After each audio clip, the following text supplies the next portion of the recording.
Hello everyone, कैसे हैं आप लोग। आशा करता हूं आप लगातार हमारे चैनल से जुड़े हुए हैं और लगातार नए नए वीडियो का आनंद ले रहे हैं। इसी क्रम में आज हम लोग बायोटेक्नोलॉजी चैप्टर क्लास 12th के लिए हिंदी मीडियम से देखेंगे क्या बायोटेक्नोलॉजी का प्रिंसिपल और प्रोसेस जो है, सिद्धांत है ना, जैव प्रौद्योगिकी और उसके सिद्धांत। इस चैप्टर से हम लोग देखेंगे क्या एक इम्पोर्टेंट टॉपिक, वो है पौधे और जंतु में क्लोनिंग हेतु संवाहक, है ना, कि vector for cloning in plant. मतलब क्या, मतलब ये कि अगर हम लोग चाहते हैं कि हमारा कोई प्लांट है, उस प्लांट को हम ट्रांसजेनिक प्लांट में ट्रांसफॉर्म करना चाहते हैं, है ना, यानी कि उसमें कुछ डिजायर्ड कैरेक्टर को जोड़ना चाहते हैं, इच्छित लक्षणों को समावेशित अगर करना चाहते हैं, तो इसके लिए हम लोग देखने वाले हैं क्या, तो एक बैक्टीरिया के बारे में पहले जानेंगे। वो बैक्टीरिया है एगारोबैक्टीरियम ट्यूमिफेसिन्स, है ना, ये एक जीवाणु है, नाम है एगारोबैक्टीरियम ट्यूमिफेसिन्स। हम लोग पढ़ने वाले हैं एक प्लांट के अंदर डिजायर्ड कैरेक्टर को इच्छित लक्षण का समावेशक। मान लीजिए हमारे पास एक भिंडी का पौधा है और इसमें क्या हो रहा है, कीड़ा काफी ज्यादा लग रहा है, बैगन है जिसके अंदर जो है कीड़ा है। हम चाह रहे हैं कि ये ऐसा बैगन का विकास करे जिसके अंदर कीड़ा न लगे, है ना। तो हमको सबसे पहले उस तरह के जीन को खोजना पड़ेगा कि जो जिसमें कोई फसल है जिसके अंदर में कीड़ा नहीं होता है। तो उस पौधा का उस जीन को सेलेक्ट कर करके उस जीन को निकाल करके हम लोग डालेंगे कहाँ, इसमें, है ना।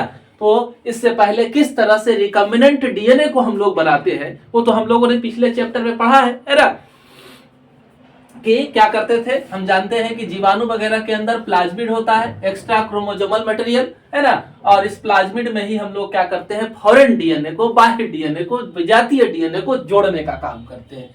तो इसी क्रम में पहले हम इस जीवाणु के गुण को जानते हैं। एगारोबैक्टीरियम ट्यूमिफेसिन्स जीवाणु करता क्या है, तो ये द्विबीजपत्री पौधे में रोगजनक।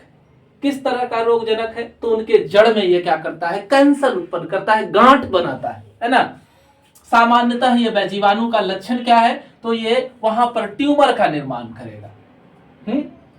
अब ये है क्या, जीवाणु। इसके अंदर क्या रहेगा, इसका आनुवांशिक पदार्थ के अलावा इसमें एक बाह्य, है ना, सर्कुलर डीएनए पाया जाएगा, जो क्या होगा, प्लाज्मिड होगा।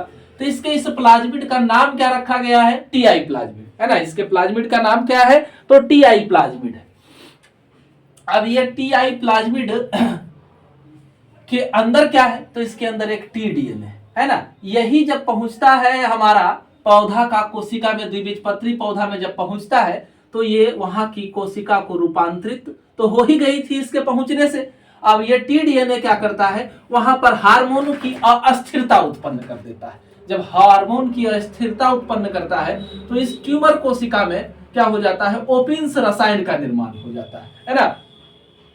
तो हम क्या करते हैं कि ये जो हमारा प्लाज्मिड था, मान लीजिए, सपोज कीजिए कि ये वाला हिस्सा जो है वो क्या है, तो वो वाला हिस्सा जो है वही हमारा टीआई प्लाज्मिड है। अब हम क्या करते हैं कि इस पहले तो निकाल लेते हैं, इस बैक्टीरिया से इस पूरे प्लाज्मिड को मैंने निकाल लिया। निकालने के बाद ये वाला जो हिस्सा था टीआई प्लाज्मिड, इसको मैंने काट करके यहां से हटा दिया, है ना। अब हम डिजायर्ड कोई भी इच्छित लक्षण को इस पौधा में जोड़ना चाहते हैं, जो लक्षण को जोड़ना चाहते हैं उसका डीएनए जो है हम लोग ला करके यहाँ लाइगेज एंजाइम के हेल्प से क्या करेंगे, जोड़ देंगे। बाकी हम लोग जान चुके हैं कि इस फॉरेन डीएनए को और ये जो हमारा प्लाज्मिड है, दोनों को एक ही तरह के रेस्ट्रिक्शन इंडोन्यूक्लियस से काटना पड़ेगा, तभी जाकर के स्टिकी एंड का निर्माण होगा, है ना। हमने क्या कर दिया, यहाँ पर जोड़ दिया क्या, तो ये बाह्य डीएनए को जोड़ दिया। अब जो कैरेक्टर को भेजना चाहते हैं उसको हम प्लांट के अंदर क्या कर सकते हैं, भेज सकते हैं, है ना।